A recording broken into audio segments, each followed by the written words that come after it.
हे guys, good morning, good afternoon, good evening. तो कैसे हैं आप लोग? आई होप आप सब अच्छे होंगे। मैं भी एकदम अच्छा हूं। New scheme of chartered accountancy course. सबसे पहले कुछ छोटी छोटी बातें बता दूं। नवंबर 22, मई 23 जिन जिन बच्चों का अटेम्प्ट है उन बच्चों के लिए न्यू स्कीम अप्लीकेबल नहीं होने वाली है।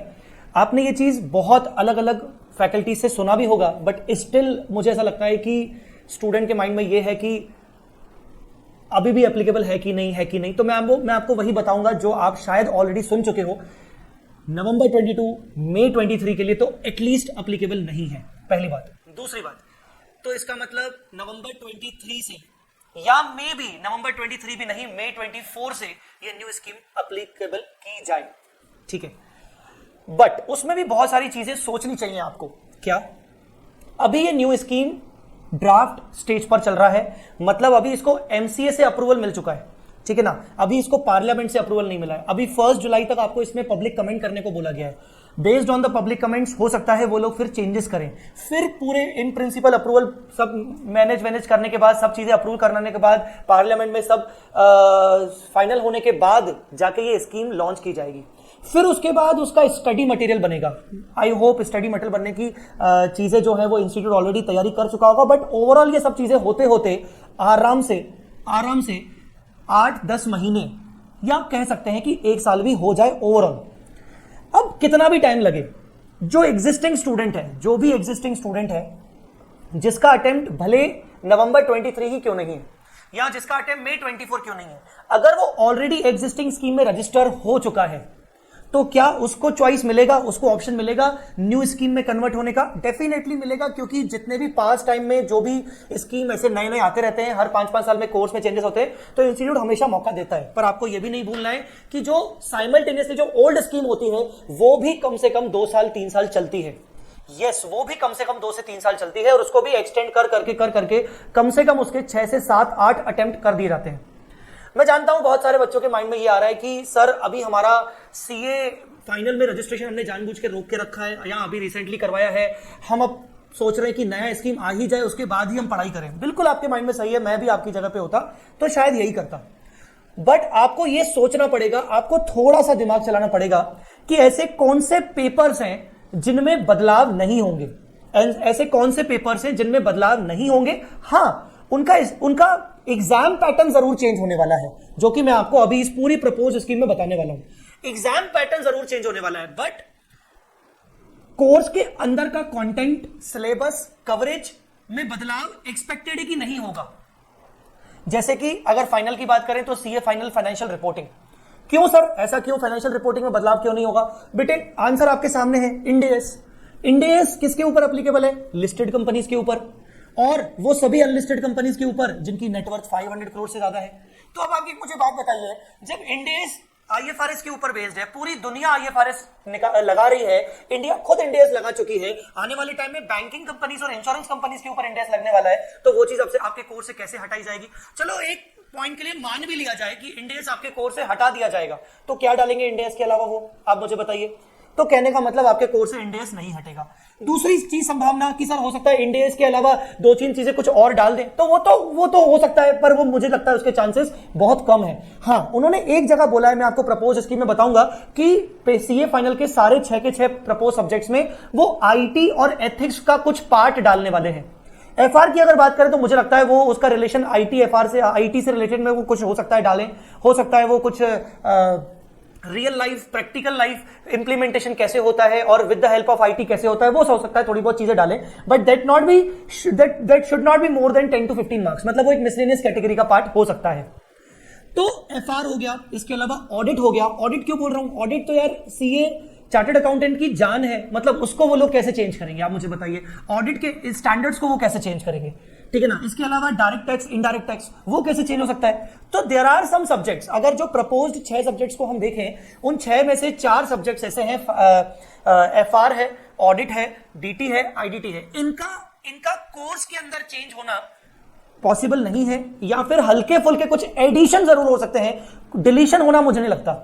हाँ, पेपर का पैटर्न एमसीक्यू करेंगे, वो डेफिनेटली वो बोला है तो डेफिनेटली करेंगे।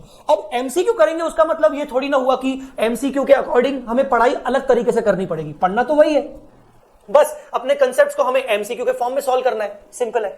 हाँ, पेपर टोटल 6 के 6 पेपर्स में से 4 पेपर हटा दे तो बाकी आपके बचते हैं 2 पेपर, एक एसएफएम जिसको वो एडवांस्ड फाइनेंशियल मैनेजमेंट कुछ ऐसा नाम बोल रहे हैं, आई एम नॉट श्योर, शायद एडवांस ही बोला है या कुछ बोला है। तो अब उन्होंने क्योंकि सब्जेक्ट के अंदर थोड़ा सा चेंज किया है तो इसीलिए चांसेस बनते हैं कि वो एसएफएम में हो सकता है, I am not sure, I am not expert in that, वो एसएफएम का फैकल्टी ज्यादा अच्छे से जानता होगा, बट फिर भी जितनी मेरी 1-2 फैकल्टी से बात हुई उनका कहना है कि यार सब्जेक्ट के नाम में वो बदलाव कर रहे हैं तो एक्सपेक्टेड है कि वो कुछ करिकुलम में चेंज करेंगे और वो कुछ और अच्छा करिकुलम बनाएंगे based on CFA and all. जो 6th पेपर है वो तो मल्टी डिसिप्लिनरी केस स्टडी है, वो तो डेफिनेटली कौन अभी उसकी पहले से ही तैयारी करने लगेगा। तो मैं आपको रिकमेंड करूंगा कि अगर आप फ्रेशर्स हैं या आपका एक ग्रुप हो भी चुका है और आपको ऐसा लगता है कि मैं दूसरे ग्रुप के लिए न्यू स्कीम में शिफ्ट हो जाऊं, तो मुझे ऐसा लगता है कि बहुत टाइम है उसमें, तब तक आपका अटेम्प्ट आ जाएगा। और जो फ्रेशर्स हैं अगर वो सोच रहे हैं कि हमारे पास तो वैसे भी 2-3 साल पड़े, तो आप एटलीस्ट एफआर जैसा सब्जेक्ट, ऑडिट जैसा सब्जेक्ट उठा सकते हो। डीटीआईडीटी डेफिनेटली मैं रिकमेंड नहीं करूंगा क्योंकि डीटीआईडीटी आपका एग्जाम टाइम तक आपका अमेंड हो जाता है बहुत हद तक। एफआर और ऑडिट अमेंड नहीं होता, अमेंड होता भी तो वो कंपनीज एक्ट से रिलेटेड होता है तो उसका अमेंडमेंट का पार्ट 5 से 10% का रहता है। सो ऑल इन ऑल अगर देखें तो ये चिंता, मुझे नहीं लगता कि ये चिंता किसी सीए फाइनल स्टूडेंट को करनी चाहिए। क्या सीए इंटर के किसी स्टूडेंट को चिंता करनी चाहिए? बिल्कुल नहीं करनी चाहिए। अगर आप करंटली अभी सीए इंटर में है तो आपने ऑलरेडी करंट स्कीम में अपना रजिस्ट्रेशन करवा लिया है, तो आपका अटेम्प्ट तो वैसे भी नवंबर 22 या मई 23 ही होगा, तो तब तक तो वैसे भी न्यू स्कीम एप्लीकेबल नहीं होने वाली। अब आप ये तो नहीं बोलोगे ना कि सर मैं एक काम करता हूं 1.5 साल वेट कर लेता हूं, मैं तो नई स्कीम में चला जाऊंगा, ये तो बेवकूफी की वाली बात हुई, ठीक है ना। तो ऑल इन ऑल अगर देखें तो ये न्यू स्कीम किसके ऊपर एप्लीकेबल होगी? मुझे लगता है ये न्यू स्कीम एप्लीकेबल होगी सीए फाउंडेशन से लेकर जो नया फ्रेशर बच्चा आएगा, और एट मैक्स ये रेलेवेंट होगी उन बच्चों के लिए जो सीए फाइनल में है, जिनको आगे चल के 6-8 महीने बाद जब ये कोर्स अप्रूव हो जाएगा, फाइनल नोटिफिकेशन आएगा कि इसका सिलेबस ये है, इंस्टीट्यूट जब बताएगा कि हम एग्जिस्टिंग स्टूडेंट्स को क्या फैसिलिटी दे रहे हैं कन्वर्ट करने की, तो उनके हिसाब से रहेगा। तो भी पढ़ाई को रोकना is a very bad approach, पढ़ाई रोकना is a very bad approach, मैं आपको बता रहा हूं। तो आप अपनी पढ़ाई कंटिन्यू करिए। Now come back to the main thing, ये प्रपोज स्कीम क्या है? इंस्टीट्यूट ने सबसे अच्छा काम क्या किया? सबसे अच्छा काम यह किया कि उन्होंने अपने वेबसाइट में एक सेपरेट टैब बना दिया, propose scheme of education and training. आपको जो भी इंफॉर्मेशन चाहिए, reliable source is just ICAI, only and only ICAI. आपको जो भी कोई भी अफवाह सुनाई दे आप उस पर बिलीव मत करिए और सीधा आप इस टैब पे अंदर जाइए और आपको इसके अंदर अभी तक का इंस्टीट्यूट ने क्या क्या अपडेट डाला है वो आपको मिल जाएगा डेट वाइज। जैसे 3 तारीख को उन्होंने पब्लिक अनाउंसमेंट किया था गजेट नोटिफिकेशन में, आपको सबको मिला होगा वो। 3 तारीख को ही उन्होंने इनवाइटिंग पब्लिक कमेंट के लिए बोल दिया कि आप 1 जुलाई तक पब्लिक कमेंट कर सकते हो। मैं आपको बताऊंगा कौन सी वेबसाइट पे कर सकते हैं। पब्लिक कमेंट आपको करना चाहिए क्योंकि मेरे को भी दिखा वो एमसीक्यू टाइप उन्होंने पूछा है, मतलब आपको कुछ कमेंट नहीं करना है, उन्होंने आपसे एमसीक्यू टाइप पूछा है, बस आपको टिक लगाना है, सबसे बेस्ट चीज। फिर announcement propose scheme of education and training 4 तारीख को उन्होंने अनाउंसमेंट की, फिर उन्होंने उसका पावर पॉइंट प्रेजेंटेशन उसका उन्होंने बनाया, फिर उन्होंने उसका अभी वो 6 तारीख का उन्होंने एक नेशनल सेमिनार भी किया, उन्होंने वेबिनार किया है, सेमिनार नहीं वेबिनार किया है। तो ये सब चीजें हैं। अगर आप इसमें देखोगे ना तो इसमें अनाउंसमेंट ये जो है अनाउंसमेंट, अगर आप इसमें जाओगे, नहीं अनाउंसमेंट नहीं, प्रपोज स्कीम, इसमें ये पीपीटी एट अ ग्लांस, ये सब, तो इसको ना मैंने डाउनलोड भी किया है। इन्होंने बहुत अच्छा पीपीटी बनाया, इन्होंने बहुत अच्छा पीपीटी बनाया है एंड आई मस्ट से कि वो आपको पढ़ना चाहिए। अब वो 48 पेजेस का है और उन्होंने उसके बाद एक और नया पीपीटी बनाया, वो 32 पेजेस का है। मैं आपको इस वीडियो में उसका एक समरी दे देता हूं, सारे पेजेस का समरी देता हूं कि क्या क्या उन्होंने बोला हुआ है, ठीक है ना। सबसे पहले तो स्टार्टिंग के पेजेस आए like motto and all, introduction और उनका क्या क्या कवरेज है, प्रेसिडेंट का मैसेज क्या है, वाइस प्रेसिडेंट का मैसेज क्या है, बीओएस के चेयरमैन का मैसेज क्या है, वाइस चेयरमैन का मैसेज क्या है, वाओ, और भी मैसेजेस। तो ये मुझे लगता है कि आप बच्चों के लिए ऐसा ज्यादा रिलेवेंट नहीं है। About propose scheme of education and training background क्या था, अब वो इंटरनेशनल करिकुलम के साथ अपने करिकुलम को कैसे मैच करने वाले हैं ताकि हमारी पढ़ाई इंटरनेशनल करिकुलम के साथ मैच करे, वो बता रहे हैं वो लोग इसमें। हाँ, कमेंट करने के लिए देखो ये है, आप अपने मोबाइल से भी इस स्कैनर को स्कैन करोगे ना तो आपके सामने एमसीक्यू क्वेश्चंस आ जाएंगे उन्होंने, जो आपको कमेंट करना है, या फिर आप ये वेबसाइट ओपन करोगे, मेरे में ये ओपन नहीं हो रही, boscrat.ici.org, इसको मैं इसमें कर देता हूं ओपन, boscrat.ici.org। चेक करते हैं क्या है, नहीं ये तो BOS था ना, एक सेकंड, boscrat.ici.org। देखिए उन्होंने आपसे इस तरीके से पूछा है, आपको टिक लगाना है, फिर फाउंडेशन कोर्स के बारे में आपको टिक लगाना है, ठीक है ना। इंटरमीडिएट कोर्स के बारे में आपको yes no yes no yes no yes no 1 2 3 4 ऐसा लगाना है आपको। प्रैक्टिकल ट्रेनिंग के बारे में आपको बताया उन्होंने, सेल्फ पेस्ड मॉड्यूल्स के बारे में यस नो यस नो। मैं इस पे ऊपर भी रिक्वायरमेंट होगा तो मैं एक सेपरेट वीडियो बनाऊंगा कि मेरे हिसाब से अगर मैं होता तो मैं यस करता कि नो करता, ठीक है ना। चलिए, तो ये आप जरूर इसको पब्लिक कमेंट में करिएगा। आप स्टूडेंट ही अपना खुद का फ्यूचर इस तरीके से डिसाइड कर सकते हो। बाद में आपको ये बोलने को नहीं आएगा कि देखो इंस्टीट्यूट ने अपने हिसाब से कर लिया, हमारी सुनी नहीं, ये आप नहीं बोलोगे, ठीक है ना। एजेंडा वगैरह क्या है ये सब ठीक है, दुनिया भर की चीजें। फोकस एरियाज अ वे फॉरवर्ड, उन्होंने किस किस चीज पर फोकस किया है, ड्यूरेशन पर उन्होंने फोकस किया है, ठीक है ना। उन्होंने उसके बाद इंडस्ट्री को ध्यान में रखते हुए उन्होंने फोकस किया है कि कैसे इंडस्ट्री के अकॉर्डिंग हमें उनको सीए देने हैं, वो सब चीजों पर उन्होंने ध्यान दिया है। एथिक्स पर और टेक्नोलॉजी पर बहुत ज्यादा फोकस किया है और उन्होंने साफ साफ कह दिया, देखिए integration of information technology and ethics with core subject at final level. Final level में वो मैक्सिमम सब्जेक्ट्स के साथ कुछ ना कुछ एथिक्स और आईटी को इंटीग्रेट करने वाले हैं, कुछ ना कुछ टॉपिक्स डालने वाले हैं हर सब्जेक्ट में। चलिए स्टार्ट करते हैं salient features of the proposed scheme. क्या क्या है चीजें, आपको अगर पूरा नहीं पढ़ने का टाइम मिला है तो मैं आपको बता रहा हूं कि क्या क्या चीजें हैं। सबसे पहले नंबर ऑफ लेवल्स वही है, फाउंडेशन इंटरमीडिएट फाइनल सब कुछ सेम है, इसमें कोई टेंशन नहीं है।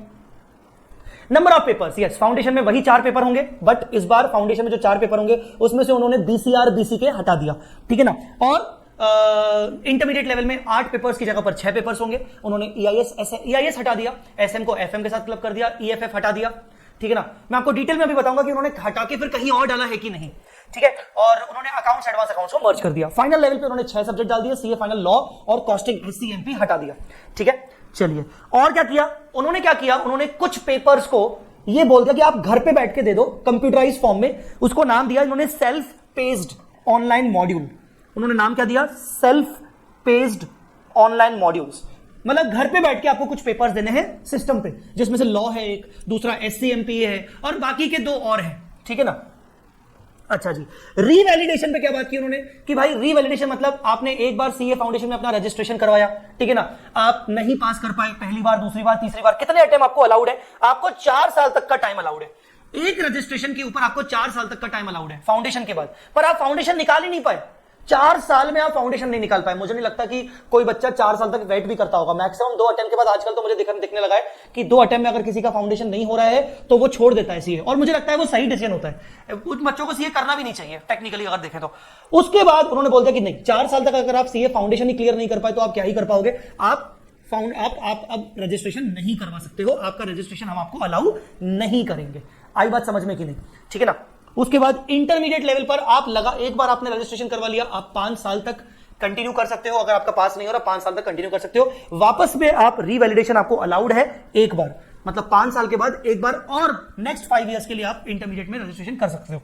फाइनल में 10 साल तक लगातार आपका रजिस्ट्रेशन वैलिड रहेगा, और उसके बाद भी अगर आपका फाइनल नहीं निकल पाया तो आप वापस से रीवैलिडेशन करवा सकते हो। कितनी बार वो नहीं बोला गया, मतलब आप मल्टीपल टाइम रीवैलिडेशन करवा सकते हो, ठीक है।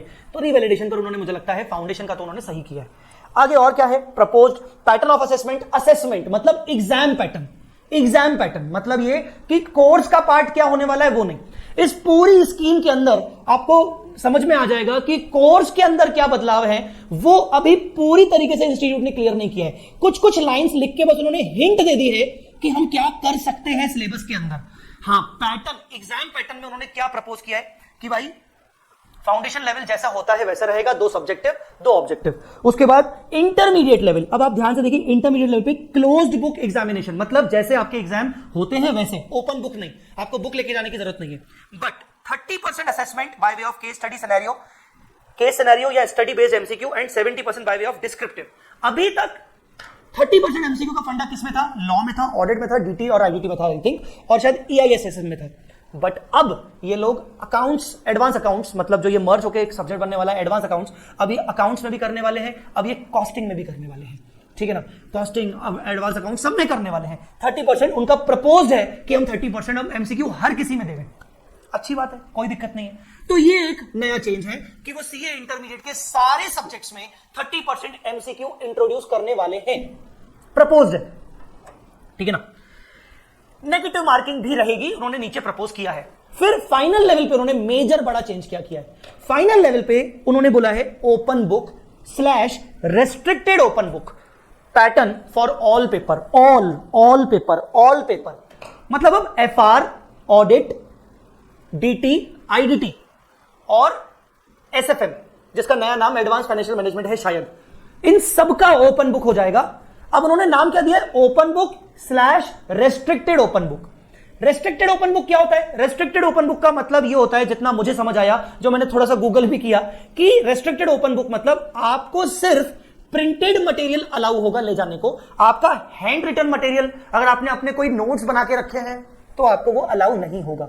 बट उस पर उन्होंने फाइनल नहीं बताया कि वो ओपन बुक करेंगे कि वो रेस्ट्रिक्टेड ओपन बुक करेंगे। अभी वो सोचेंगे उस पर, ठीक है ना, सोचेंगे अभी वो लोग। तो रेस्ट्रिक्टेड ओपन बुक में क्या होता है कि आप प्रिंटेड मटेरियल लेके जा सकते हो, मे बी ICI का मॉड्यूल। अब उसमें हो सकता है वो लोग और ज्यादा स्ट्रिक्ट हो जाए कि सिर्फ ICI का मॉड्यूल, या हो सकता है वो कुछ मॉड्यूल्स की लिस्ट प्रोवाइड कर दें कि आप ये ऑथर्स के मॉड्यूल ले आ सकते हो, बाकी किसी का नहीं।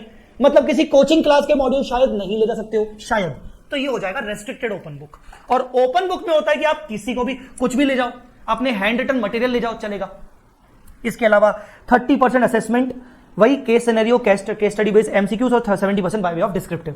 मतलब नया चेंज क्या है? नया चेंज MCQ का है। पेपर का पैटर्न बदल रहा है, पेपर के पैटर्न पर उन्होंने ज्यादा फोकस किया है इस स्कीम में। Mandatory multidisciplinary case study paper. अभी तक क्या था?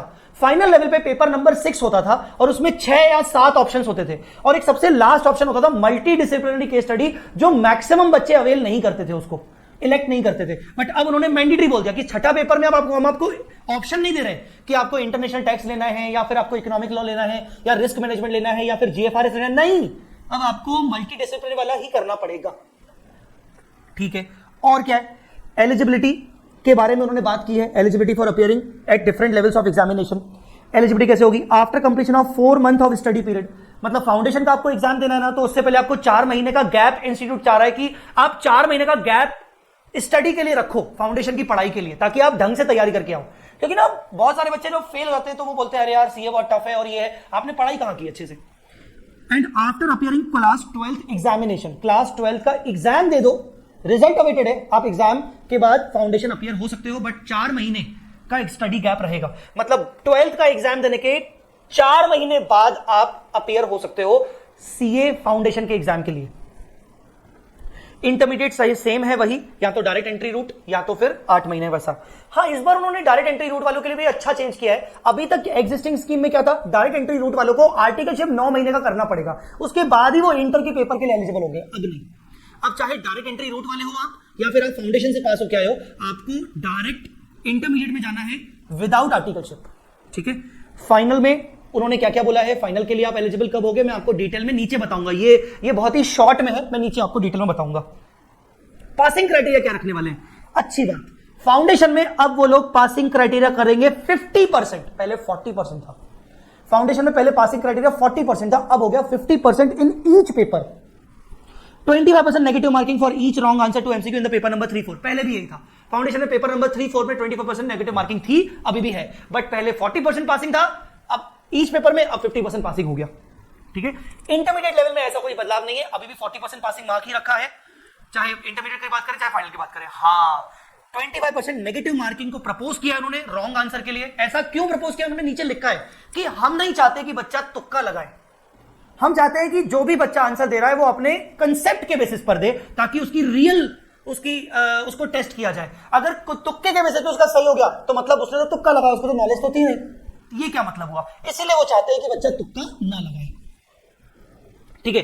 एग्जम्पशन को लेकर उन्होंने क्या बदलाव किया है? एग्जम्पशन को लेकर उन्होंने बदलाव ये किया है कि अभी तक का रूल क्या था? अभी तक का रूल ये था कि आप अगर किसी सब्जेक्ट में एग्जम्प्ट, आपके मार्क्स अगर 60 या 60 अबव आते हैं तो वो पेपर आपका अगले 3 अटेम्प्ट तक एग्जम्प्ट है, आप उस पेपर को वापस से नहीं दोगे, सिर्फ आप बाकी के बचे हुए पेपर्स दोगे जिसमें आपके मार्क्स 60 से कम थे। पर अगर 3 अटेम्प्ट तक आपका पेपर, आपका ग्रुप नहीं निकला, तो वो आपका पेपर जिसमें एग्जम्पशन आया था वो 3 अटेम्प्ट के बाद लैप्स हो जाएगा। अब उन्होंने लैप्स नहीं रखा, ये अच्छा बात है, ये आपके लिए पॉजिटिव चीज है। उन्होंने बोल दिया कि 3 अटेम्प्ट तक तो हम आपको मौका देंगे कि आप क्लियर कर दीजिए बाकी का ग्रुप। अगर 3 अटेम्प्ट तक आपने बाकी का ग्रुप क्लियर नहीं किया तो जिस सब्जेक्ट में हमने आपको एग्जम्पशन दिया था वो फ्रीज हो जाएगा, आपका उसमें एग्जम्पशन रहेगा। आपको 3 अटेम्प्ट के बाद भी चौथे, पांचवें, छठे अटेम्प्ट के लिए भी आपको एग्जम्पशन रहेगा। बस पॉइंट ये है कि बाकी के पेपर्स में आपको मिनिमम 50 मार्क्स लाने पड़ेंगे, मिनिमम 50 मार्क्स लाने पड़ेंगे आपको। बाकी के पेपर में एग्रीगेट 50 तो अलग बात हो गई, ओवरऑल ग्रुप वाइज एग्रीगेट 50 तो अलग बात हो गई, इंडिविजुअल वाइज भी आपको 50 लाने पड़ेंगे, फिर 40 नहीं। ऊपर उन्होंने बोला ना कि इंडिविजुअल में क्या होता है 40 मार्क्स लाने पड़ते हैं, बट अगर आप एग्जामिनेशन को 3 साल 3 अटेम्प्ट के बाद कंटिन्यू करना चाहते हो तो आपका बाकी के पेपर में मिनिमम 50% मार्क्स आपको हर पेपर में इंडिविजुअली चाहिए रहेगा। मतलब एफआर में एग्जामिनेशन आ गई, बचा कौन सा, ऑडिट और एसएफएम, 6 पेपर होंगे, ग्रुप 1 में 3 होंगे। एफआर में एग्जामिनेशन आ गई, बचे कौन से, ऑडिट और एसएफएम। तो हम ये भी तो बोलते हैं कभी कभार कि यार ऑडिट में 40 आ जाए, एसएफएम में तो मैं लेके आ जाऊंगा पास होने लायक, या दोनों में मेरे 50-50 आ जाए, बाकी एफआर में तो एग्जामिनेशन है ही सही, ठीक है ना, दोनों में मेरे 49-49 आ जाए, बाकी तो है ही सही। अब ऐसा नहीं होगा, अब आपको मिनिमम 50-50 ऑडिट और एसएफएम में लाना ही पड़ेगा, ठीक है। उसके बाद इंटरमीडिएट एग्जिट रूट, जैसे ही student not qualifying final level exam में अप्लाई फॉर, हाँ कोई स्टूडेंट अगर सीए छोड़ रहा है पर वो ये कह रहा है यार मैंने इतने सालों की मेहनत थी, मैं सीए छोड़ रहा हूं, मेरे हाथ में मुझे क्या मिला है, बाबा जी का लड्डू, कुछ नहीं। तो अब इंस्टीट्यूट कह रहा है कि अगर आप इंटर क्लियर हो चुके हो और आप फाइनल अब पेपर आपका क्लियर नहीं हो पा रहा है, कुछ कंडीशंस आपको फुलफिल करनी पड़ेंगी, आपको हम एक सर्टिफिकेट देंगे जिसका नाम होगा बिजनेस अकाउंटिंग एसोसिएट। पहले वो कुछ आपको याद होगा अकाउंटिंग टेक्नीशियन कोर्स करके वो करते थे, वो कोर्स में आपका पेपर नहीं लेंगे, अब आपको वो बोल रहे हैं इंटर क्लियर हो गया ना, हम आपको एक तरीके से सर्टिफिकेट दे रहे हैं। अब ये सर्टिफिकेट की क्या वैल्यू होगी, इस सर्टिफिकेट को पोस्ट ग्रेजुएशन के बराबर माना जाएगा कि नहीं, ये कुछ नहीं बताया गया। आई बात समझ में कि नहीं, ठीक है।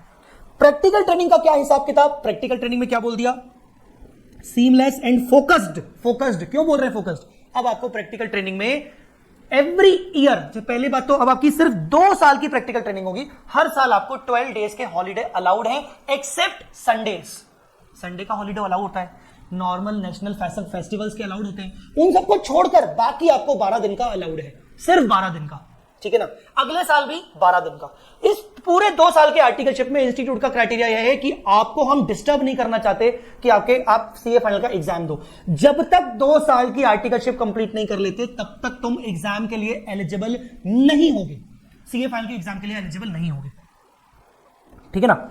आई बात समझ में कि नहीं। अच्छा, इंडस्ट्रियल ट्रेनिंग के रिगार्डिंग क्या बोला, इंडस्ट्रियल ट्रेनिंग के रिगार्डिंग बोला कि आप सेकेंड ईयर में इंडस्ट्रियल ट्रेनिंग कर सकते हो 9 महीने से 1 साल के बीच में, सेकेंड ईयर में आप इंडस्ट्रियल ट्रेनिंग कर सकते हो, पर वो मिनिमम 9 महीने की होनी चाहिए, ठीक है ना, इन द लास्ट लेग, ठीक है। उसके बाद आर्टिकलशिप स्टाइफंड आपका डबल कर दिया गया, 100% इंक्रीमेंट, वेरी गुड, ठीक है। और क्या बोल दिया गया, दैट्स इट। तो कुल मिला के उन्होंने ट्रेनिंग पर उन्होंने ये बोला, मुझे लगता है बहुत ही अच्छे से उन्होंने ये ड्राफ्ट किया है, बहुत ही अच्छा ड्राफ्ट किया है, ठीक है। उसके बाद क्या आपका आईटीटी ओटीटी जो होता था ना वो कंटिन्यू होगा, orientation course ITT first level और management communication skill MCS and advance ITT second level, मतलब 2 लेवल, लेवल 1 लेवल 2 ये आपके चलेंगे। अब आपके ये कब होंगे, ये before the commencement of practical training. पहला लेवल ओरिएंटेशन और आईटीटी, ओटी आईटीटी आपको आर्टिकलशिप से पहले करके रखनी है, अभी भी ऐसा ही था, मतलब इंटर लेवल पे करके रखना है, या तो इंटर लेवल के एग्जाम दे दो, एग्जाम के बाद जो आपको टाइम मिलता है वहां दे दो, पर एग्जाम के बाद जब आपको टाइम मिलेगा तो सब लोग तो वहीं जाएंगे, तो आपको सीट्स नहीं मिलेगी, तो हो सकता है जो आपको 8 मंथ्स का टाइम गैप दिया गया, स्टडी गैप दिया गया है इंटर की तैयारी के लिए, तो आप वहां भी कर सकते हो शायद। तो ओटी आईटीटी फर्स्ट लेवल आप ड्यूरिंग इंटरमीडिएट लेवल पर करोगे और आर्टिकलशिप ज्वाइन करने से पहले आपको करना है। दूसरा जो सेकेंड लेवल है MCS and advance ITT during the practical training period और देयर आफ्टर, मतलब जो 2 साल का आपका वो है ना आर्टिकलशिप पीरियड, उसमें भी आप एमसीएस एडवांस आईटीटी कर सकते हो, या तो फिर वो एक बार 2 साल की खत्म होने दो और उसके बाद कर सकते हो, ठीक है। But to be completed before appearing for final exam, but जब तक तुम्हारी ये दोनों कंप्लीट नहीं हो जाते, आर्टिकलशिप जब तक कंप्लीट नहीं हो जाती, जब तक एमसीएस, जब तक एडवांस आईटीटी खत्म नहीं हो जाता, तब तक हम तुम्हें फाइनल में पेपर में बैठने नहीं देंगे, ठीक है, clear, okay. Requirement of COP, अब बहुत लोग कह रहे हैं कि आर्टिकलशिप 3 साल से 2 साल कर दी, 3 साल से 2 साल कर दी, 3 साल से, ऐसा ना कुछ नहीं है, 3 साल से 2 साल की है उन लोगों के लिए जिनको प्रैक्टिस नहीं करनी है, सही भी है यार। एक बात बता, तो आर्टिकलशिप में तूने 2 साल आर्टिकलशिप कर ली ना, अब तेरे को अगर प्रैक्टिस करनी नहीं है तो तेरे को जॉब करनी है, और तू वैसे भी जब जॉब में जाएगा तो तेरे को वहां जॉब में वैसे ही ट्रेनिंग पीरियड होता है, वैसे भी वहां ट्रेनिंग पीरियड होता है, तो तेरे को एज सच कोई ज्यादा नीड नहीं है। तो उन्होंने बोल दिया कि भैया जिसको आर्टिकलशिप नहीं प्रैक्टिस नहीं करनी, जिसको सीओपी नहीं चाहिए, उसके लिए 2 साल की आर्टिकलशिप काफी है। जिसको सीओपी चाहिए तो उसको एडिशनल 1 ईयर की आर्टिकलशिप प्रैक्टिकल एक्सपीरियंस लेना पड़ेगा। उन्होंने उसको आर्टिकलशिप ना बोल के प्रैक्टिकल एक्सपीरियंस बोला है। सीए बनने के बाद किसी चार्टर्ड अकाउंटेंट फॉर्म के अंदर आपको एक प्रैक्टिकल एक्सपीरियंस का सर्टिफिकेट लेना पड़ेगा 1 साल का। मतलब कुल मिला के आम भाषा में बोले तो आपको 1 साल का काम किसी सीए फर्म में करना पड़ेगा सीओपी लेने के लिए। सीए बनने के बाद डेफिनेटली जब आप उस बेसिस पे काम करोगे तो आप उस टाइम पे आर्टिकलशिप का स्टाइफंड एक्सपेक्ट नहीं करोगे। आप सीए बन चुके हो। आप अगर किसी मीडियोकर फॉर्म में भी जाओगे ना, या किसी स्मॉल लेवल फॉर्म में, स्मॉल लेवल फॉर्म तो आपको सीए, किसी एग्जिस्टिंग सीए को तो एज सच शायद मुझे नहीं लगता कि चांस देगी, क्योंकि लिमिटेड काम होता है। पर मीडियोकर फॉर्म की अगर बात करें तो डेफिनेटली वो चांस देंगे, और वो आपको अच्छा खासा सैलरी देंगे। अच्छा खासा मतलब इतना भी अच्छा खासा नहीं, बट आपको मेरे हिसाब से 15-20 हजार 25 हजार तो दे देंगे छोटी सिटीज में ही। अगर आप केपीएमजी डेलॉइट जाओगे तो वहां तो आपको 30-40 हजार तो आपको प्रैक्टिकल एक्सपीरियंस वाले मिल जाएंगे। वो भी तो सीए फॉर्म है ना, आप डेलॉइट भी जा सकते हो काम करने, फिर वहां से प्रैक्टिकल एक्सपीरियंस लेके फिर आप सीओपी ले लो, सिंपल। तो कहने का मतलब 2 साल बाद आप सीए बन जाओगे, प्रैक्टिकल ट्रेनिंग के बाद, एग्जाम देने के बाद आप सीए बन जाओगे। आप कमाना शुरू कर दोगे ड्यूरिंग एक्सपीरियंस। थोड़ा आपका सैलरी कम होगा अगर आपको सीओपी चाहिए तो भी, पर सीओपी के लिए आपको प्रैक्टिकल एक्सपीरियंस तो चाहिए रहेगा। ठीक है। दूसरा, अब आते हैं अपन papers covered at different level. Papers की बात चल रही है, अगेन सिलेबस की बात नहीं चल रही है, पेपर की बात चल रही है। तो यहां पर बिजनेस लॉ 100 मार्क्स का कर दिया, मतलब बीसीआर हटा दिया। ठीक है। और बिजनेस इकोनॉमिक्स 100 मार्क्स का कर दिया, बीसीके हटा दिया। क्या हटा दिया? बीसीके हटा दिया और बीसीआर हटा दिया। समझ गए? ओके। इंटरमीडिएट कोर्स नाम देखो, एडवांस्ड अकाउंटिंग। एडवांस्ड अकाउंटिंग, ठीक है ना। तो सर जो एडवांस अकाउंट करंटली चलता है वही सिलेबस रहेगा? नहीं, अकाउंट्स एडवांस अकाउंट्स के दोनों सिलेबस को मर्ज करेंगे। ठीक है। कॉर्पोरेट लॉ देखो ध्यान से, कॉर्पोरेट लॉ, अदर लॉ हटा दिया, अदर लॉ हटा दिया, पूरा कॉर्पोरेट लॉ। मतलब मेरे हिसाब से आपके जो 470 सेक्शंस होते हैं वो पूरे के पूरे आ जाएंगे। उसके बाद ऑडिटिंग के साथ देखो कोड ऑफ एथिक्स। ये कोड ऑफ एथिक्स क्या होता है? आईसीआई के रेगुलेशंस, कोड ऑफ एथिक्स कि मेंबर को क्या क्या करना चाहिए, मेंबर को कैसे एथिक्स फॉलो करने चाहिए। वो ये सीए फाइनल लेवल का हुआ करता था, उन्होंने इंटर लेवल पे डाल दिया। पूरा डालेंगे, आधा डालेंगे, कुछ नहीं बोला।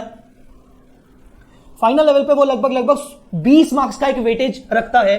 इंटर लेवल पे वो कितना रखने वाले आई डोंट नो। एसएम को उन्होंने एफएम के साथ मर्ज कर दिया। ठीक है। सेल्फ पेस्ड ऑनलाइन मॉड्यूल्स में उन्होंने क्या बोला है? 4 सेट होंगे, कुल मिला के आपके 4 सेट मतलब 4 पेपर्स होंगे।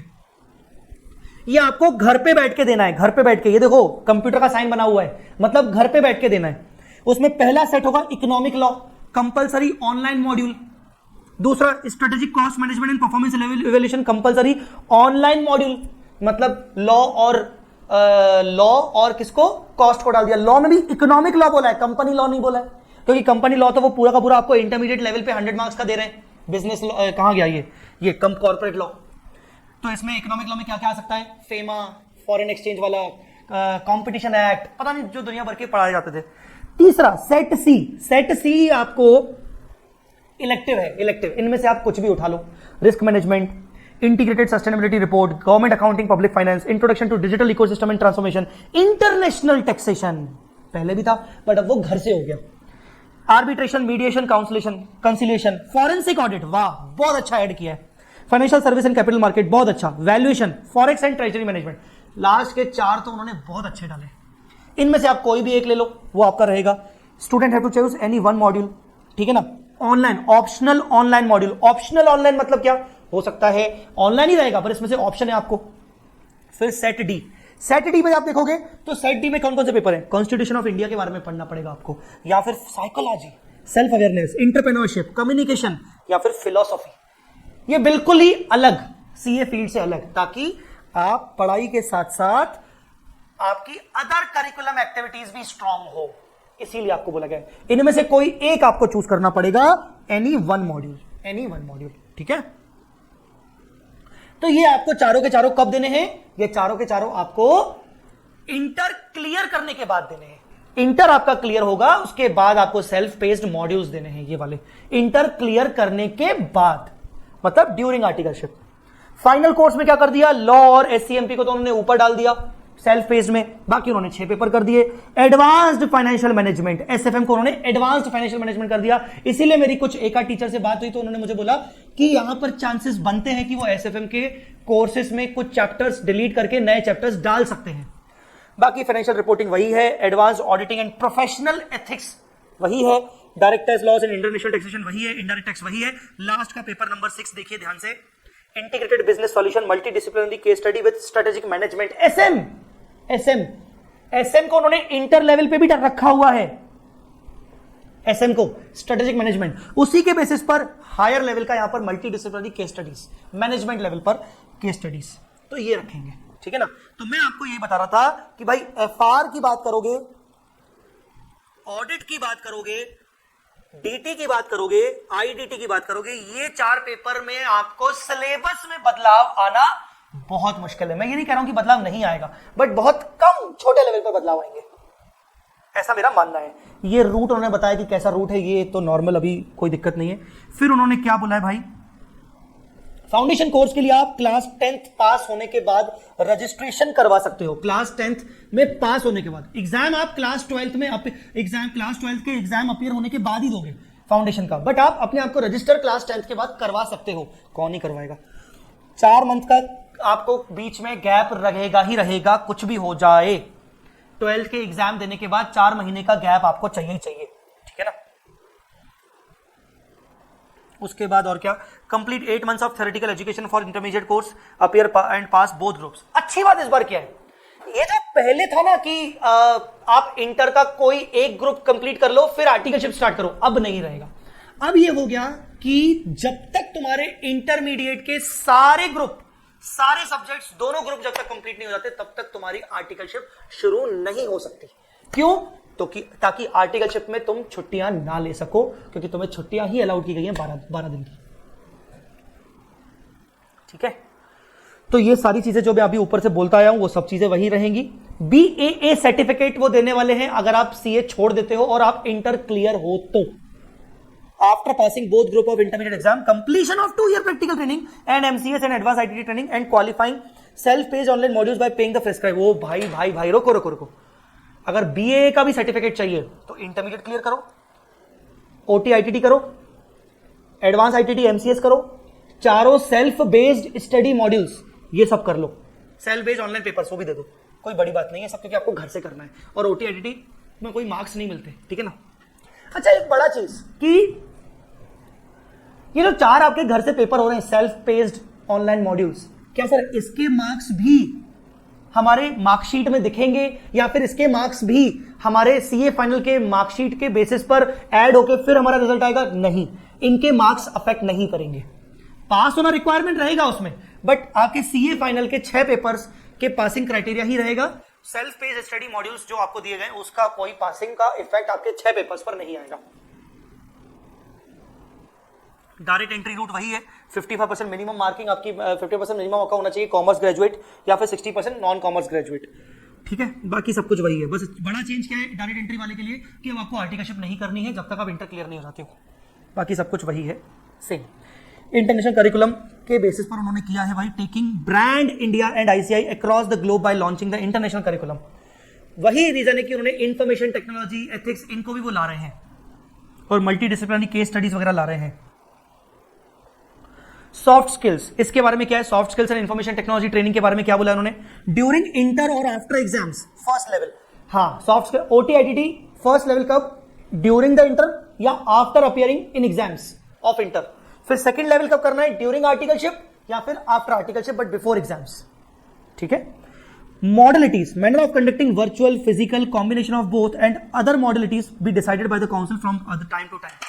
अब आपके पेपर कैसे रहेंगे, वर्चुअल रहेंगे, फिजिकल रहेंगे या कुछ कॉम्बिनेशन रहेंगे, कुछ पेपर आपके फिजिकल हो सकते हैं, कुछ ऑनलाइन हो सकते हैं, ये institute time to time decide करेगा। इन्होंने छोटी सी हिंट दे दी, मतलब आगे चल के ये लोग एग्जाम्स को भी ऑनलाइन कंडक्ट कर सकते हैं, मतलब आपका अकाउंट्स का, कॉस्ट का, FR का, ये पेपर भी आपके ऑनलाइन हो सकते हैं, बट इतनी जल्दी नहीं है, ठीक है, आगे वो डिसाइड करेंगे। ये सब चीजें मैंने आपको बता दिया, ये सब चीजें रिपीटेशन हो रही हैं तो मैं इसलिए इसको स्किप कर रहा हूं। सेक्शन 3 में जाते हैं, कंपैरिजन। यस, कंपैरिजन क्या है बॉस, वही सेम टू सेम पहले पेपर का नाम था principles and practice of accounting. अब देखो अकाउंटिंग, थोड़ा इससे हिंट निकालो, आप समझने की कोशिश करो।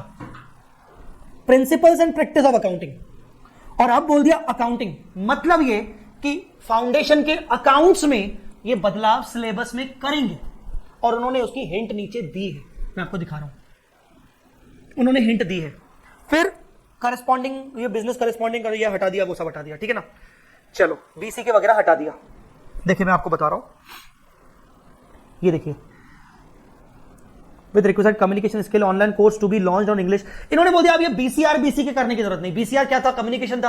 अब वो हम आगे चल के उनका बच्चों का अलग से इंग्लिश देख लेंगे, क्योंकि बहुत सारे बच्चे क्या होते हैं, हिंदी मीडियम से बिलोंग करते हैं, तो फिर उनको वो ये पेपर में तकलीफ जाती है। इसीलिए अगर हमें इंग्लिश, अगर हमें उनकी इंग्लिश को स्ट्रॉन्ग करना है ना, तो हम जो सॉफ्ट स्किल्स प्रोग्राम है आईटीटी ओटी वगैरह, उसमें हम कुछ कर लेंगे, कोशिश करेंगे।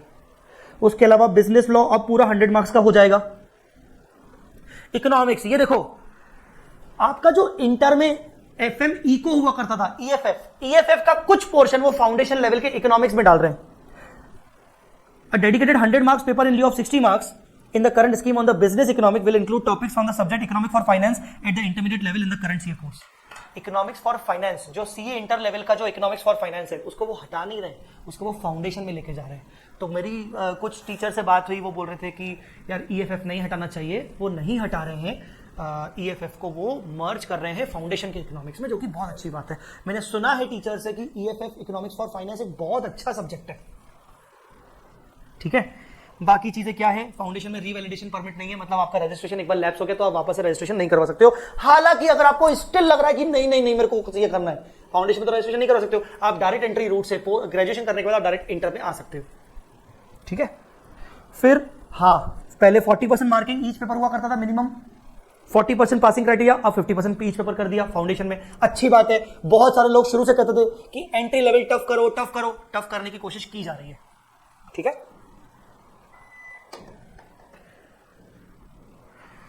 यहां वो क्या प्रपोज कर रहे हैं, अकाउंट्स एडवांस अकाउंट्स को मर्ज कर रहे हैं। अब आपको मैं एक पॉइंट पढ़ाता हूं, ध्यान से देखिए क्या लिखा है। Instead of 2 papers on accounting in current scheme, there would be a single paper titled advance accounting. However there will be no reduction in the content which is covered in the 2 paper. मतलब accounts advance accounts को merge करके वो एक paper बना रहे हैं, पर दोनों के कंटेंट को मर्ज कर रहे हैं, कंटेंट को कम नहीं करने वाले। In the present scheme wise 1 paper in the proposed scheme. The portion of the syllabus of paper 1 accounting of the current course would be included. सिर्फ portion बोला है, complete नहीं बोला है, full नहीं। A portion of syllabus of paper 1 accounting of the current scheme would be included in the syllabus of foundation paper on accounting in the proposed scheme so as to increase the standard of foundation course. मैंने इस पे बात की थी, मैंने पिछला जब video बनाया था कि अकाउंट्स एडवांस अकाउंट्स मर्ज हो रहा है तो क्या क्या हो सकता है, फाइनल में क्या हो सकता है। कई लोग बोल रहे थे सर आप ऐसे कैसे स्पेकुलेटिव बेसिस पे बता सकते हो। मैंने उस टाइम पे बोला था कि पॉसिबिलिटी बन सकती है कि वो कुछ सब टॉपिक्स को, अकाउंट्स के कुछ टॉपिक्स को वो फाउंडेशन में ले जाए। पॉसिबिलिटी मैं आज भी बोल रहा हूं कि मुझे लग रहा है कि कुछ अकाउंटिंग स्टैंडर्ड को भी शायद वो लोग ले जाए फाउंडेशन लेवल पर, शायद। इसलिए उन्होंने नाम क्या कर दिया फाउंडेशन का, नाम क्या किया उन्होंने फाउंडेशन का, अकाउंटिंग। उन्होंने principles and practice of accounting क्यों हटा दिया? क्योंकि जो ना फालतू चीजें हुआ करती थी, ये क्या बोलते हैं, जर्नल, लेजर, ट्रायल बैलेंस, अरे यार ये बच्चा 12th में सीख के आता है यार, आप उसको वो सब फिर से बता रहे हो। हाँ, ये सब 12th में वो करके आया है, और अगर आप वो बता भी रहे हो तो वो थोड़ा सा उसका वेटेज कम करो आप, ठीक है ना। सेकेंडरी बुक्स और ये सब दुनिया भर की चीजें, बहुत सारी चीजें फालतू है फाउंडेशन के अकाउंट्स में, तो वो ठीक कर रहे हैं अकाउंट्स के सब्जेक्ट को। तो एडवांस अकाउंट्स एक ही पेपर हो जाएगा, अकाउंट्स के, करंट अकाउंट्स के कुछ सब्जेक्ट टॉपिक्स को वो मर्ज करके मुझे लगता है वो फाउंडेशन में ले जाएंगे, जो कि उन्होंने अब लिखा भी है। बाकी चीजें क्या है, 470 सारे सेक्शंस आ जाएंगे भाई आपके इंटायरली, सीधा बोला है, companies act in its entirety, पूरा कंपनीज एक्ट आ जाएगा। ईआईएस हटा रहे हैं वो, but information technology education is being integrated with the subject at final level. IT को कहीं ना कहीं वो फाइनल लेवल के कोर एग्जाम्स के साथ मर्ज करेंगे। इंटर में क्लोज्ड पैटर्न होगा, ये हम पढ़ चुके हैं। 30% एमसीक्यू, 25% नेगेटिव मार्किंग प्रपोज्ड है, ये सब हम सब चीजें पढ़ चुके हैं। ये देखो क्या लिखा है उन्होंने, negative marking and would prevent students from restoring to guess work. तुक्का, while answering the question they would strive to improve their preparation and hone their application skills in order to answer correctly in the MCQ based papers। वो नहीं चाहते कि आप तुक्का लगाओ, नहीं तो क्या मतलब हुआ, सही भी है। और क्या है ये तो मैंने आपको बता ही दिया, पासिंग परसेंटेज वही है, पहले भी 40% था, यहां भी वही, नो चेंज। बट हाँ, एग्जामिशन के लिए उन्होंने बोल दिया कि 3 अटेम्प्ट के बाद आपका एग्जामिशन फ्रीज हो जाएगा, आपका कंटिन्यू रहेगा, रिमेनिंग पेपर्स में आपको मिनिमम 50% स्कोर करना पड़ेगा इंडिविजुअली। ठीक है, बाकी सब चीजें तो ठीक है, प्रोफेशनल एथिक्स बोल दिया, एडवांस फाइनेंशियल मैनेजमेंट बोल दिया, मल्टी डिसिप्लिनरी केस स्टडी बोल दिया, open book, restricted open book बोला है, वो डिसाइड करेंगे आगे चल के।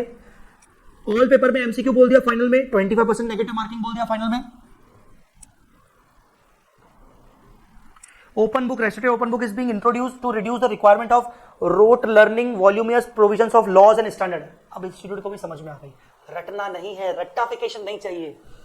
अगर उन्होंने ओपन बुक किया या सब में या रेस्ट्रिक्टेड ओपन बुक किया, इसका मतलब आपके हर पेपर में लॉजिकल क्वेश्चंस आएंगे, केस स्टडी सिनेरियो आएंगे, प्रैक्टिकल केस स्टडीज आएंगे। The focus would be more on assessment of higher level skills of analysis, interpretation based, evaluation and synthesize. अच्छी बात है, ठीक है। फिर आपको क्या करना है, आपको सेल्फ पेस्ड मॉड्यूल्स आपको देने हैं, ठीक है ना। ये देखो, ये पढ़ो, आपको ये समझ में आ जाएगा। अगर आपने इंटर लेवल क्लियर कर दिया तो उसके बाद क्या है, उसके बाद आपको सेकंड लेवल वो सॉफ्ट स्किल्स एमसीएस और एडवांस आईटीटी करना पड़ेगा इंटर क्लियर करने के बाद। फिर आपको वो 4 पेपर्स देने पड़ेंगे घर पे बैठ के, 4 set qualified for 4 self paced modules. और after completion of 6 months from the end of 2 year practical training, 2 साल आपकी प्रैक्टिकल ट्रेनिंग के खत्म हो गए। अभी मैं आर्टिकलशिप वर्ड यूज कर रहा हूं, बट उन्होंने वर्ड यूज किया प्रैक्टिकल ट्रेनिंग। आर्टिकलशिप के 2 साल खत्म हो गए, 2 साल के बाद आप पेपर फाइनल के लिए एलिजिबल हो जाओगे? नहीं, 2 साल के बाद मिनिमम आपको 6 महीने का स्टडी गैप मिलेगा।